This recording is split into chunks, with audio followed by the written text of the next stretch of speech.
Grab your studio kit or learning box and get the following supplies.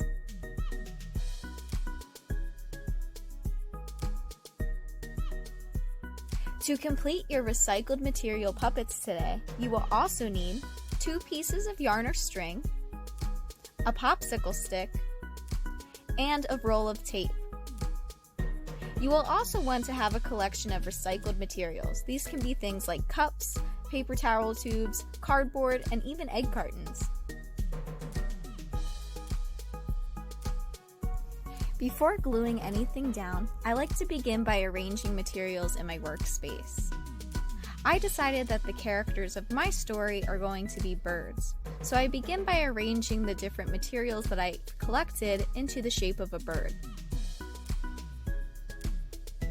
I can experiment with cutting paper towel tubes and other materials into shapes that I need, such as the tail of my bird and even the beak.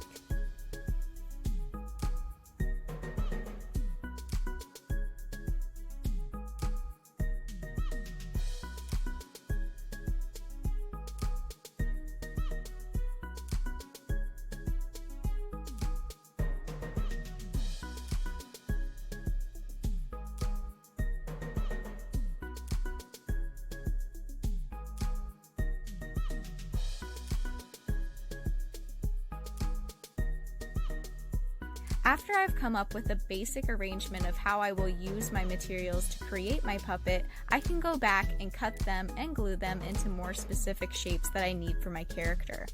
Right now I'm going back to the cups that I arranged for my neck and cutting them up into small strips so that they become more like ruffled neck feathers. I'm also gluing on my beak, and I'm going to glue on my tail as well.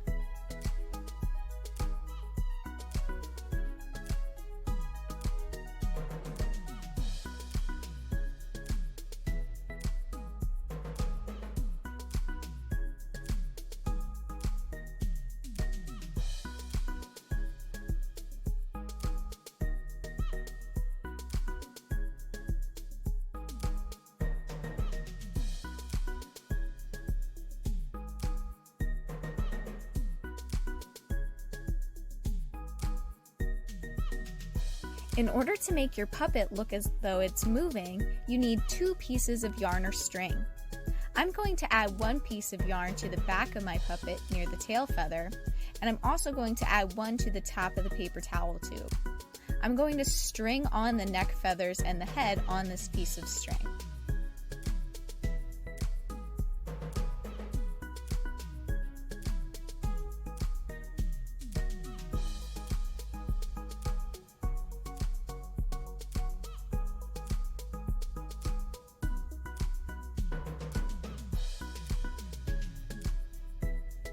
I'm going to hold off attaching my whole puppet together right now because I know that I want to still add some details to my work, so it's easier to work on my puppet in 2 parts.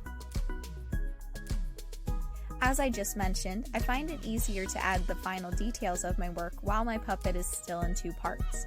It makes it a little bit easier to add colored construction paper all around the tube and make sure that I'm not missing areas.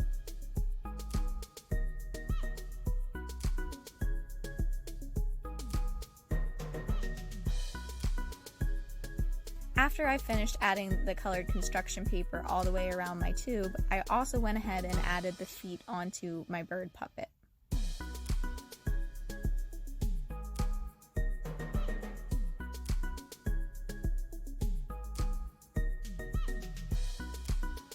While the legs and feet were drying on my bird, I also went back to the head of my puppet and covered some of the masking tape using some yellow construction paper. Doing this gives a more polished finish.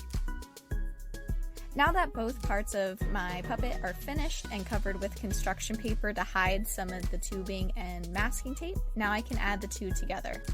Right now I'm taping the other string onto the top of the paper towel tube and picking up my puppet to make sure that everything is in the right place. Sometimes it takes a few tries. After the 2 parts are together, I can tie both strings onto a popsicle stick. I needed the top of my puppet to sit higher than the lower half of my puppet, so I have to pick up my puppet a few times in order to check that it's sitting the right way. Once it's sitting the right way, I can cut off the extra string, and I add some masking tape to the top to make sure that the strings don't fall off.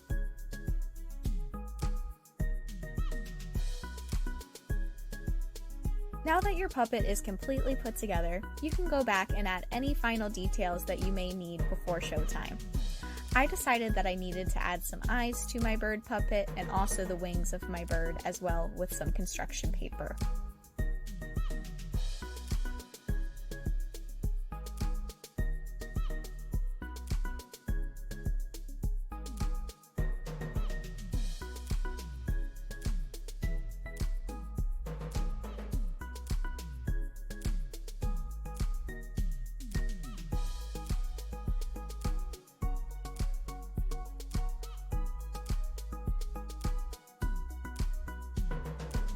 After you're finished creating all of your puppets for your show, make sure that you put all of your materials back into your studio kit or learning box.